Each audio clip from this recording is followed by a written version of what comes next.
ingin ke Pak Bambang Nurdiansyah. Anda sekarang pelatih di Persita Tangerang. Anda punya pengalaman yang samakah yang dialami oleh Bung Rocky? Iya, saya pernah kasus suap itu menjerat saya ketika pra-Olimpik atau pra-Piala Dunia di Singapura waktu itu. Langsung divonis zaman Pak Cardono waktu itu. Waduh, isu suap, berita nasional waktu itu.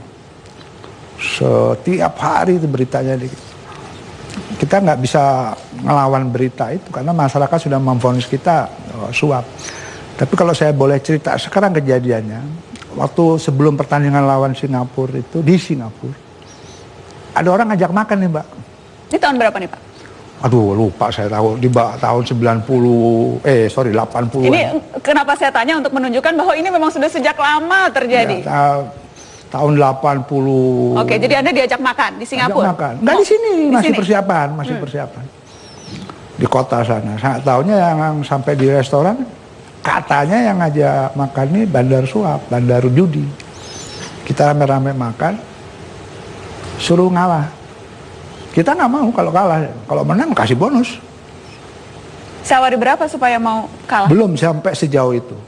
Kita makan aja dulu yang ada, makan, ditawarin untuk kalah kita nggak mau. Kalau untuk menang, nggak ada masalah. Nah oke, selesai sampai di situ. Main lawan Singapura, di Singapura kebetulan kita kalah Mbak. Mungkin ada yang lihat bahwa pemain nasional, persiapan sebelum pertandingan itu, ketemu bandar judi itu. Anda dihukum? Dihukum, tapi hukumnya tidak seumur hidup Pak Hinca. Anda tidak dihukum seumur hidup. Anda dihukum berapa lama? Waktu itu 1 tahun apa 2 tahun. Tetapi hanya Anda sendiri Pak Bambang atau yang lain juga dihukum? Semuanya. Rekan-rekan saya juga dihukum. Tetapi mungkin PSSI waktu itu lebih canggih ya waktu itu.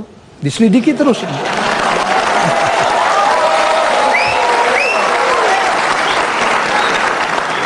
Lebih canggih diselidikin terus Mbak, gitu kan. Belum sampai 1 tahun 6 bulan dicabut kita. Memang kita makan beda. Alasannya juga vonisnya bukan menerima suap, berhubungan sama tukang judi. Waktu itu Pak Akub Jaina masih pengurusnya, Pak Cardono. Jadi Anda dihukum karena berhubungan dengan tukang judi? Vonisnya itu yang saya terima. Itu. Jadi menurut saya, maaf nih kalau yang sekarang ya juga jangan diselidiki lagi lah gitu, jangan juga korban pemain. Ini ada apa nih? Saya kembali ke kasus kita yang baru kemarin sepak bola gajah itu. Tapi kalau sekarang lebih ini Mbak ya, lebih vulgar menurut saya. Kalau dulu kan kayak Rocky yang begitu-gitu, karena nggak ada yang tahu. Kalau sekarang jelas ditendang ke gawang sendiri itu gimana ini gitu loh. Dan saya yakin logika saja gitu. Memang hukum nggak ada logika Mbak. Pemain itu berani nggak sih kira-kira kalau nggak ada kode dari atas gitu, tendang ke gawang, lepas ke gawang sendiri?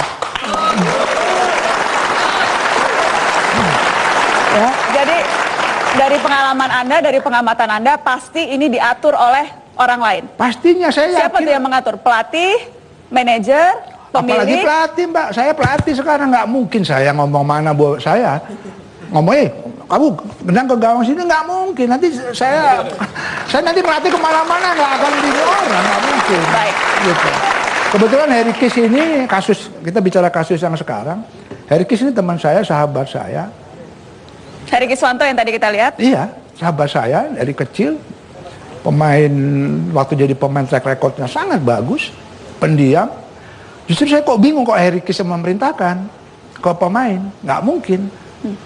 Kalaupun Harry memerintahkan pemain, nggak mungkin itu maunya Harry. Pasti Harry juga ditekan mungkin, gitu. Tapi kalau menurut cerita Harry, kejadian dia masuk ruang ganti, dia sholat, merenung sebentar, tiba-tiba udah kejadian itu. Dan pemain yang kalau nggak salah kiper, kalau nggak salah sudah diganti. Padahal Harry pelatihnya loh, nggak tahu siapa yang ganti kiper.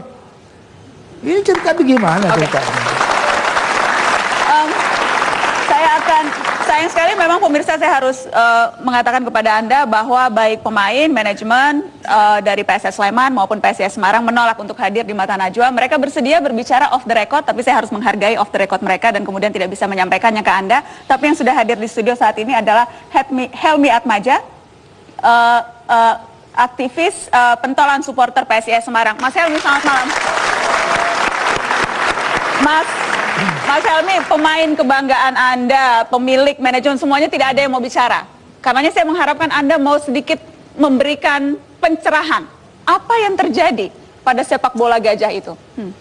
Ya, dalam hal sepak bola Gajah ini yang pasti yang paling dirugikan adalah supporter. Karena supporter tidak digaji oleh tim. Supporter selama ini yang masuk ke stadion membayar gitu. Terkadang supporter iuran untuk membayar gaji pemain. Pengorbanan supporter sungguh besar.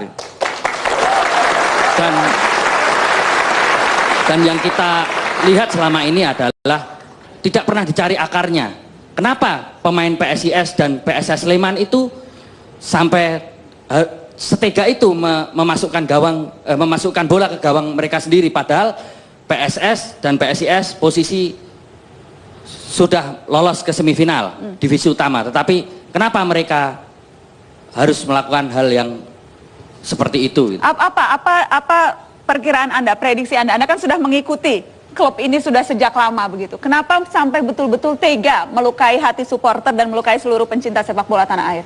Saya bukan membela tim kebanggaan saya, PSIS dan mungkin teman-teman PSS Sleman, tetapi sebenarnya mereka ada satu hal yang mereka takutkan, Mbak, bahwa mereka harus ketemu satu tim yang track recordnya mungkin agak mengerikan gitu.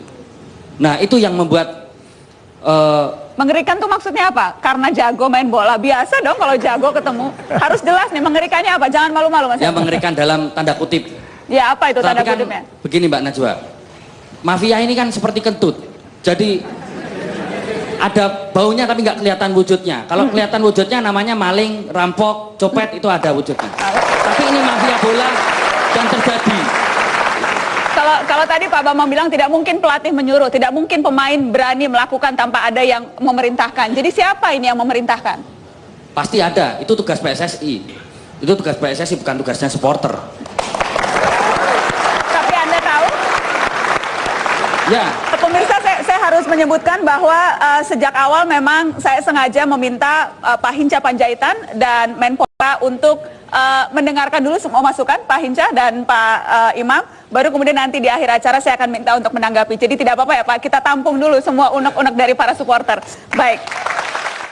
Survei seluruh pemain Indonesia, seluruh pelatih Indonesia, seluruh manajer Indonesia. Kita ada yang survei. Saya berani taruhan. Mereka pasti akan mengatakan bahwa di sepak bola itu ada suap, ada pengaturan